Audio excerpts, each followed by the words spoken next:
지난달 평택항에서 일하다 숨진 고 이선호 씨의 사망 사고 이후에 당국이 부랴부랴 항만 노동 실태 점검과 대책 마련에 나섰죠. 그런데 어제 비슷한 사고로 노동자가 또 목숨을 잃었습니다. 이 문제 자세히 짚어보도록 하겠습니다. 이번에는 경남 창원 부산신항 물류센터의 노동자가 사망을 했는데 또 이것도 지게차 사고로 숨졌어요. 맞습니다. 이게 유사합니다.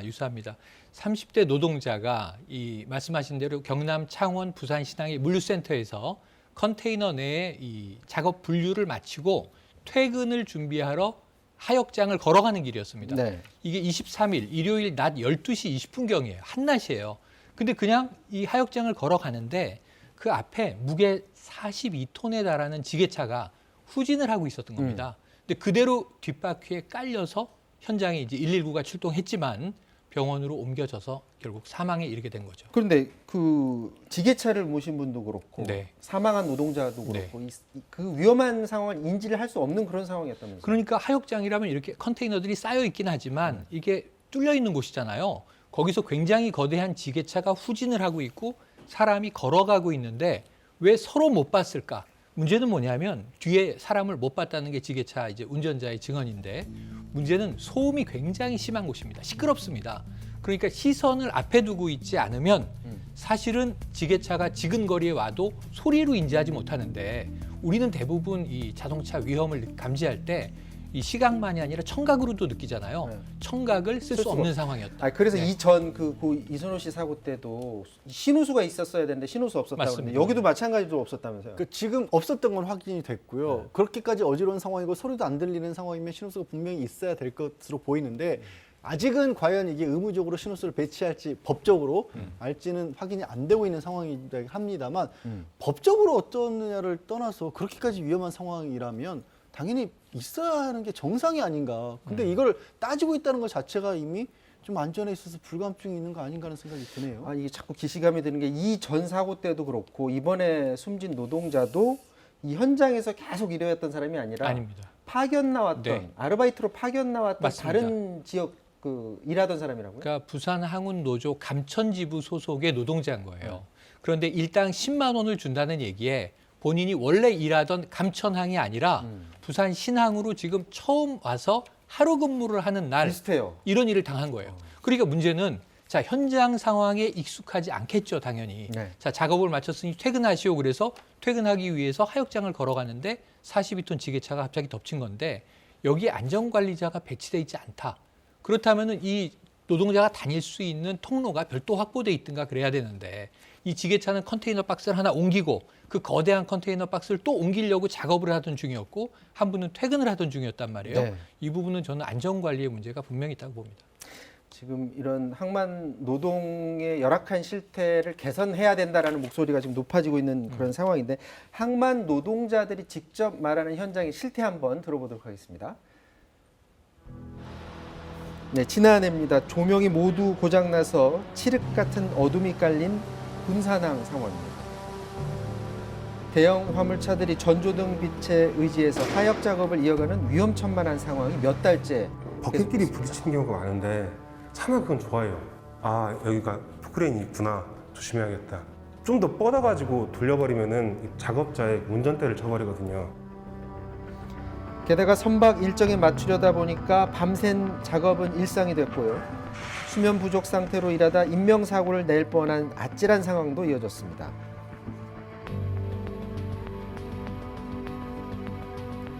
만약에 그 안에 사람이 있었으면은 100% 압착이고 제가 사람을 죽일 수도 있겠구나. 멀쩡한 남의 가정을 망칠 수도 있겠구나. 그때 이건 진짜 아닌데 이건 진짜 아닌데 이제. 결국 노동자들이 졸음 사고의 위험성에 대해 진정을 내는데요. 넉 달 만에 돌아온 정부의 답변은 사업주에게 수면 시간 보장 의무는 없다. 너무 위험하다. 그렇게 얘기를 했을 때 어떤 분은 그래요? 안 보여요? 그러면 차 빼요. 집에 가서 쉬시면 되지. 국가도 내 편이 아니고 공무원도 내 편이 아니고 당연히 모든 그 하역사들이나 이런 그런 회사들도 당연히 노동자의 안전을 다 저버린 상태고 암담했죠.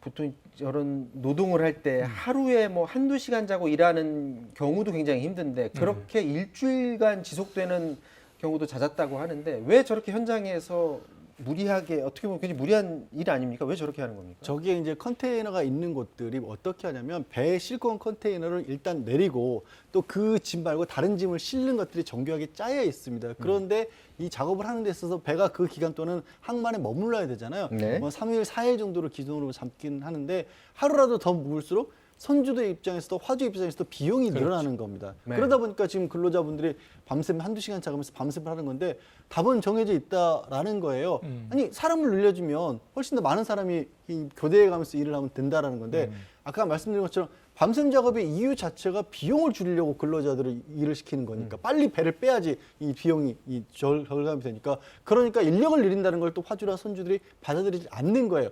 그다음에 여기서 또 법적으로 생각되는 게 아니 주호시 52시간제도 있고 근로자들 그렇죠. 이걸 제한을 해야 되는데 자 항만 노동은 또 특례상 그게 빠집니다. 왜냐?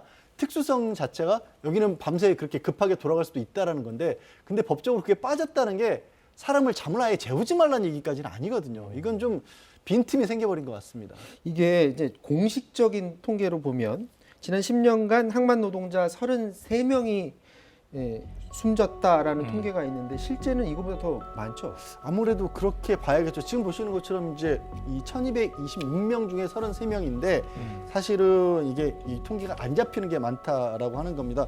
이게 산업재해로 왜냐하면 안 잡아줘야 말씀드리면서도 좀 답답합니다만 산재 처리를 안 해줘야 이게 뭐 기업 측에서는 비용이 적게 나가는 거 아니겠습니까? 노동계 주장이 있는데 지금 근로복지공단 기준으로 공식 통계를 잡는다는 거예요. KBS가 부산항을 취재를 했더라고요. 보니까 지난해 12월에 컨테이너에 깔려서 노동자 사망, 그 바로 전달에 60대 노동자가 추락해서 사망, 전기 기사가 맨홀에 빠져서 사망. 그래서 지난 3년간 KBS가 현장에서 확인한 사망자는 11명인데 통계는 6명으로 돼 있습니다. 거의 2배 차이가 나죠. 산재 인정만. 예, 보는 왜 그러냐면 지금 이선호 씨의 경우에도 아직 산재가 아니에요. 판정이 끝나야 되는 거고 그다음에 이 업체 자체가 평택항에서 사고가 났고 평택항은 정부가 관리하지만 이것을 항만관리 전문업체에 넘기는데 인력 파견 업체 소속이다 보니까 영세한 업체들이 산재에 잡히면은 이제 회사가 여러 가지 불이익이 있다 보니까 포착하지 않기 위해서 심지어 119도 안 부르고 봉고차에 실어 간다는 거죠. 그러니까 영세한 업체도 그렇게 하지만 그곳에서 일하는 노동자들도 목소리를 지금 제대로 못 내는 게 본인들이 그 물류업체에서 지금 정규직이 되려면 네. 오랜 동안 일을 해야지만 그렇죠. 정규직 그 조건이 되기 때문에 저런다고요? 물류업체들이 내세우고 있는 게 3년 이상의 현장 경력이 있어야 된다는 게 증명서처럼 내야 된다는 겁니다. 근데 3년을 못 채우고 나면 정규직으로 채용을 안 해주니까 저는 이게 지금 21세기 대한민국에서 통하는 규칙이라는 게 너무 충격적입니다. 그러니까 어떻게 보면은 급여가 낮다고 한다거나 다른 사람들보다 조금 더 뭐 불편한 현장에서 근무하는 것까지는 이해할 수 있는데 목숨을 걸고 일을 하면서 3년을 비정규직으로 보내야 된다라는 거고 이게 뭐로 연결이 되냐면요. 제일 위험한데 그러니까 그 사람들을 보내게 되는 겁니다. 왜? 비정규직이기 때문에 만약의 경우에 사고가 일어나도 회사 입장에서 이게 저도 말씀드리면서 물어줘야 될 돈 자체가 제일 낮아지는 겁니다. 그러니까 이른바 이게 죽음의 외주화라는 게 그래서 벌어지는 거예요. 자, 저기 위험한 현장이야? 아, 그럼 비정규직 보래. 거기서 3년 버텨야 정규직 시켜줄 거야. 그 직장을 얻기 위해서 목숨을 걸어야 된다라는 그런 얘기밖에 안 되거든요. 자, 이게 사실 좀 실태 조사 기간이고 대책 마련한다고 하는데 그 와중에 이런 일이 또 벌어진 겁니다. 그렇습니다. 지금 짧게 한마디만 부탁드리겠습니다. 지금 논의해야 될 게 뭡니까? 그러니까 지난 21일에 지금 국무조정실 주재로 각 관계 부처들이 모여서 각각 대책을 냈어요. 네. 실행돼야 되는데 그 이틀 후에 이런 사망 사고가 반복적으로 또 일어난 겁니다. 실행을 좀 정부가 빨리 해주셔야겠습니다. 자, 정부가 실태 점검을 하고 있는데도 사고가 났다는 점을 좀 주목해 봐야 될 것 네. 같습니다. 현장에서 산업 안전에 대해서 어떻게 인식되고 현장이 돌아가고 있는지를 여실히 보여주고 있는 것 같습니다. 여기까지 하도록 하겠습니다. 지금까지 양지열 변호사, 최영일 평론가였고요. 저는 내일 뵙겠습니다. 고맙습니다.